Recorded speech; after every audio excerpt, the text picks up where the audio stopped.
یا ایھا الذین، پہلی بات کوئی بھی فاسق خبر دے فوراً اس پہ یقین نہ کرو. یہاں فاسق سے اصطلاحی فاسق مراد نہیں ہے، بلکہ یہاں مراد یہ کہ جو بھی ایسی خبر دے گا بلا تحقیق، تو اگرچہ وہ فاسق نہ ہو، نیک بھی ہو، لیکن اس موقع پر اللہ کی نظر میں وہ کیا ہے؟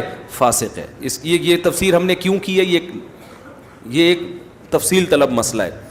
آگے قرآن کہتا ہے کہ مسلمانوں کی دو جماعتیں اگر آپس میں لڑ پڑیں فَأَصْلِحُوا بَيْنَهُمَا، تو ان دونوں میں صلح کرا دو، ان کو لڑتا ہوا مت دیکھو. دو جماعتیں لڑ رہی ہیں، حکومت اور باغیوں کی آپس میں لڑائی ہو رہی ہے، جیسے حضرت معاویہ کی حضرت علی سے لڑائی ہوئی تو صحابہ میں ایک فریق ایسا تھا جو صلح کرانے میں لگا ہوا تھا، وہ کسی کے ساتھ بھی نہیں تھا. اور ایک فریق منافقوں کا جو ہے نا، جو آج تک چلا آ رہا ہے، وہ دونوں کے فالوورز کو لڑانے میں لگا ہوا ہے، یا تو ادھر اتنا جھک جاتا ہے یا دوسری طرف اتنا جھک جاتا ہے.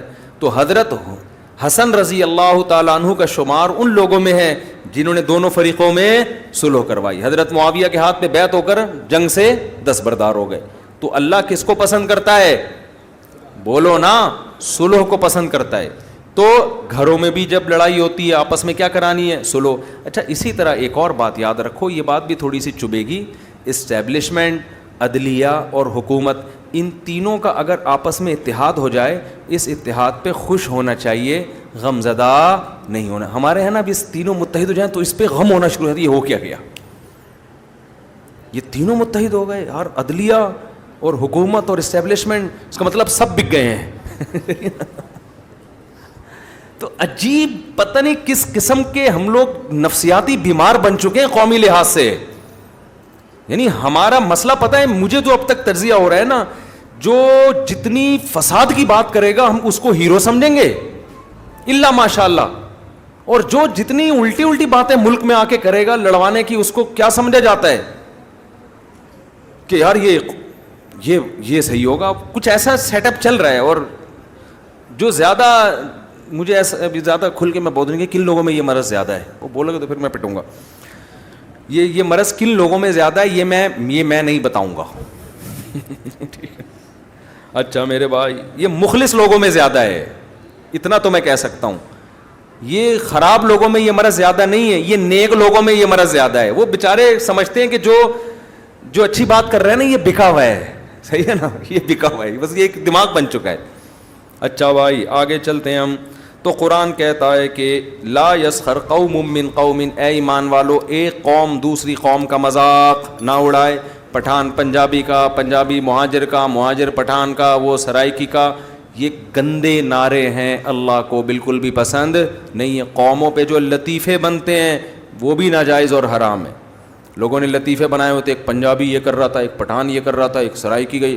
بھائی کیوں ایک ایسے بول دو کہ ایک بندہ یہ کر رہا تھا، قوم کا نام لینے کی کیا ضرورت ہے؟ آگے قرآن کہتا ہے وَلَا نِسَاءٌ مِّن نِّسَاءٍ، عورتیں بھی ایک دوسرے کا مذاق نہ اڑائیں. اللہ نے مردوں کو الگ سے اللہ مردوں کے مل کا قوم کا مذاق نہ اڑائے. باقی یہ نہیں کہا کہ مرد مردوں کا مذاق نہ اڑائیں. اللہ نے کہا عورتیں لیڈیز کا مذاق نہ اڑائیں. کیوں؟ یہ مرض مردوں سے زیادہ کس میں ہے؟ خواتین. ویسے سامنے تو بڑی تعریف کر رہی ہوں گی ماشاءاللہ، آج تو بڑی چمک رہی ہو، بڑی زبردست ماشاءاللہ، کون سا جم جوائن کیا ہوا ہے. جیسے ہی وہ جائے گی پتہ نہیں اپنے آپ کو سمجھتی کیا ہے. یہ میں دو بول دیے تو سمجھ رہی ہے کہ اگلی فلم میں اسی کی سلیکشن ہونے والی ہے ہیروئن کے طور پہ. یہ بہت ہم نے عورتوں میں دیکھا ہے. یہ تو دوسرے کی ٹانگیں کھینچتے رہنا، مذاق اڑاتے رہنا. کوئی موٹی ہے تو اس کے موٹاپے کا مذاق، کوئی چھوٹی ہے تو اس کے قد کا مذاق.